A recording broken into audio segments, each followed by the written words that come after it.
Honourable colleagues, I rise today to introduce you to Bill C-82, an act to implement the Multilateral Convention to implement tax treaty-related measures to prevent base erosion and profit shifting, also known as the Multilateral Instrument, or MLI. Harvard University historian Dr. Albert Bushnell Hart said, "Taxation is the price which civilized communities pay for the opportunity of remaining civilized."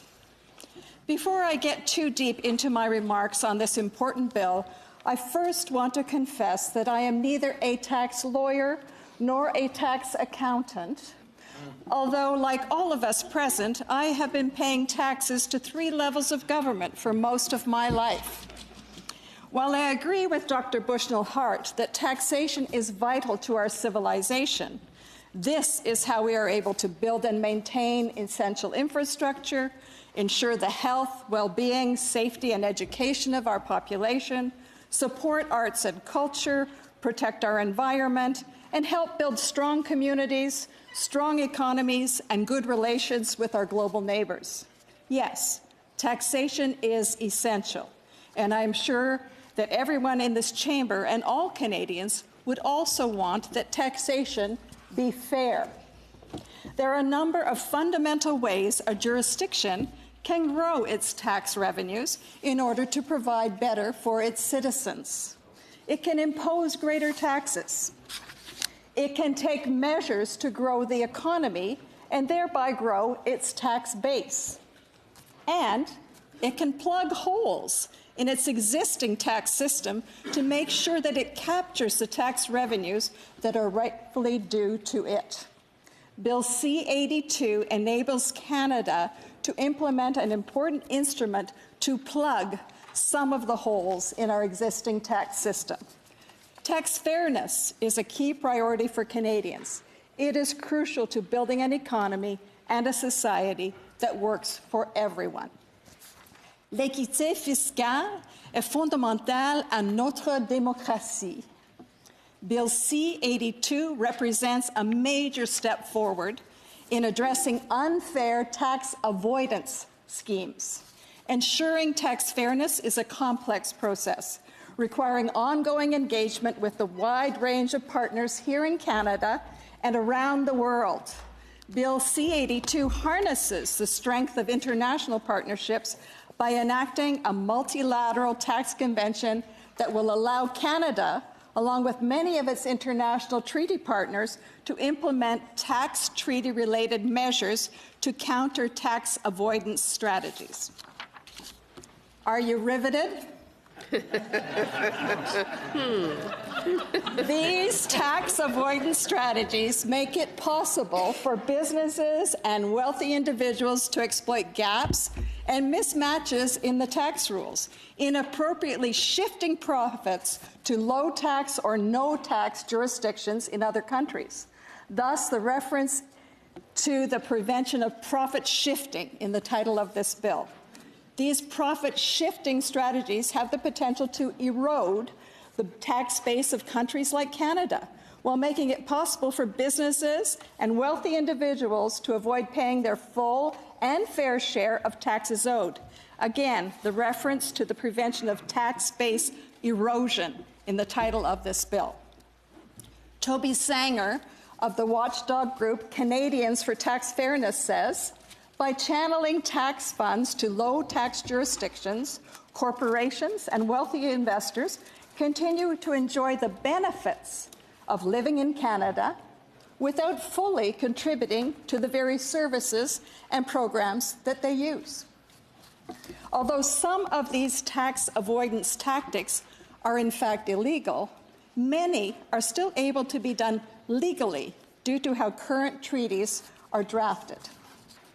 At a time when capital and businesses are increasingly global and interconnected, no single country can address tax avoidance alone. There is a growing consensus echoed by many, including Christine Lagarde, head of the International Monetary Fund, who recently declared the current international tax architecture is fundamentally out of date. It is estimated that the kind of profit shifting Bill C-82 is intended to address costs countries between 100 and 240 billion US every year, representing 4 to 10% of global corporate income tax revenue. Now that is significant. Also concerning is that the existing system allows some corporations to take advantage of the loopholes while gaining a competitive advantage over others. Une véritable réforme requiert de la coopération à l'échelle internationale. Ceci est particulièrement vrai pour le Canada, qui maintient un des plus grands réseaux de conventions fiscales. Currently, Canada has 93 international tax treaties in force and continues to work on similar agreements with other jurisdictions. In 2013, the G20, including Canada, began working with the Organization for Economic Cooperation and Development, the OECD, to address these significant concerns about tax avoidance and looking to find solutions that could be implemented across the globe. Accordingly, the OECD has developed measures that countries could incorporate into their tax treaties to address the concerns. The challenge, honorable colleagues, is that given the large number of tax treaties in existence, it would take an extraordinary amount of time to renegotiate each of these agreements one by one. So a new approach was developed, one that would make it possible to implement these changes in a more timely and efficient manner. Are you ready for the new approach? That new approach, which is at the core of Bill C-82, is the multilateral instrument, or the MLI. The base erosion and profit shifting project of the OECD and the G20 resulted in the development of 15 action plans. These action plans make up the Multilateral Convention to implement tax treaty measures to prevent base erosion and profit shifting, otherwise known as the MLI. Yes, it is a mouthful, but it is very important. This is a very important piece of legislation. The MLI is the product of this global initiative involving the work of more than 100 countries and jurisdictions, including Canada. It is the first multilateral treaty of its kind. The Multilateral Convention was signed by Canada in Paris, France, on June 7, 2017. Its purpose is to allow participating jurisdictions to adopt the OECD and G20 measures to combat tax avoidance strategies without having to renegotiate each of their tax treaties separately on that bilateral basis. This enables countries to work together more effectively and more expeditiously in the fight against aggressive international tax avoidance.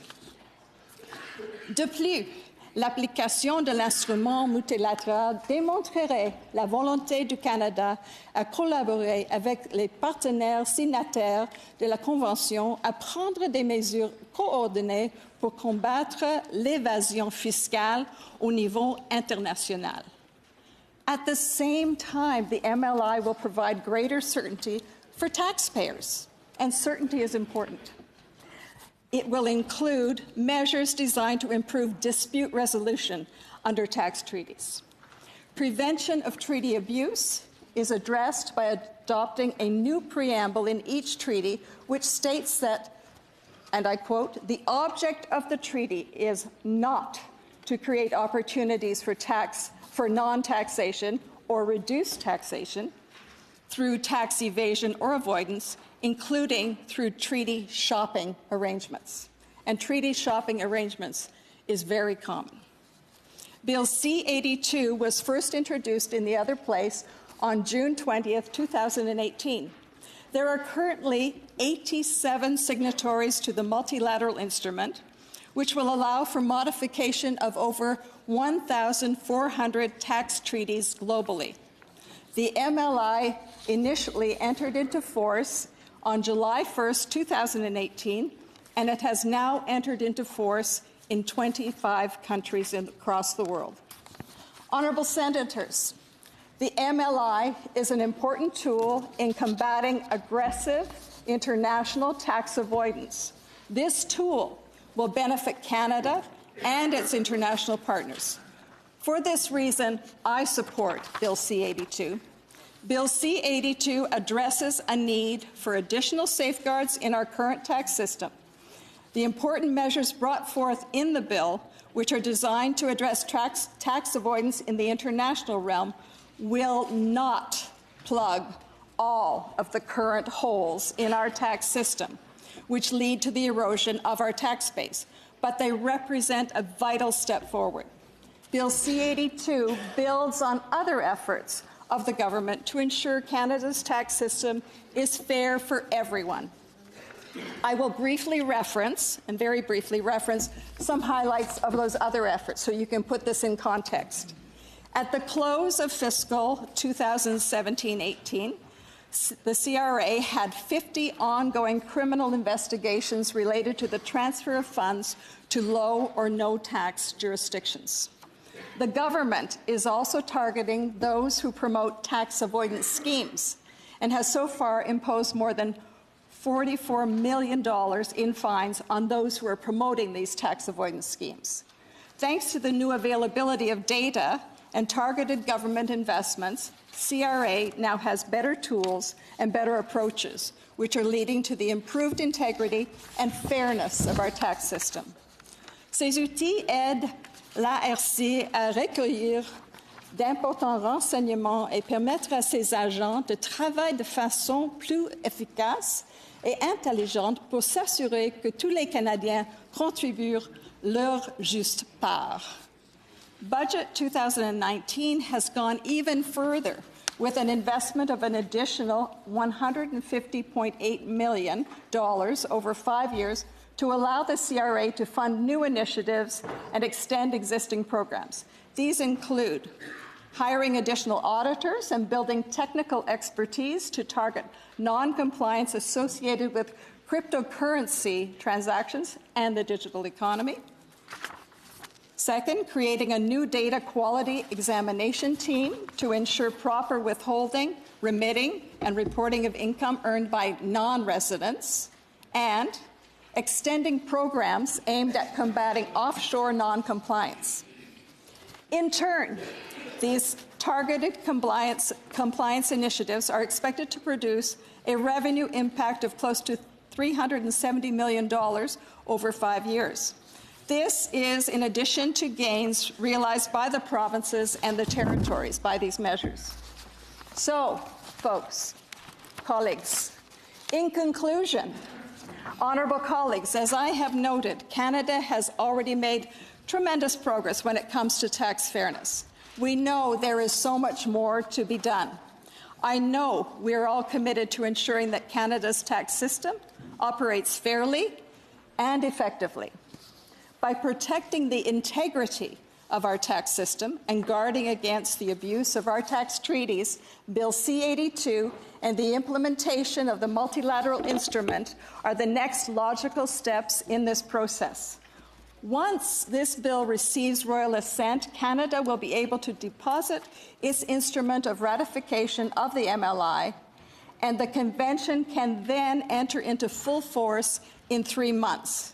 So in order for the MLI to come into force by January 2020, Canada would need to deposit its instrument of ratification by September 30th of this year. So, for this reason, timely consideration and passage of this legislation is critical. I therefore encourage my esteemed colleagues to support sending this bill to committee for its thorough study. There are a number of important technical aspects related to Canada implementing the MLI, which our Senate committee will need to examine in depth. Colleagues, Benjamin Franklin once said, and you all know the famous quote, "In this world, nothing can be certain except death and taxes." Well, given this stark reality, honourable senators, let's work together to make sure that Canadians can have more certainty and confidence in our tax system. Let's ensure tax fairness for all Canadians. Honorables collègues, faisons avancer le projet de loi C-82. Honorable senators, let's move this bill forward. Walalio, merci, thank you.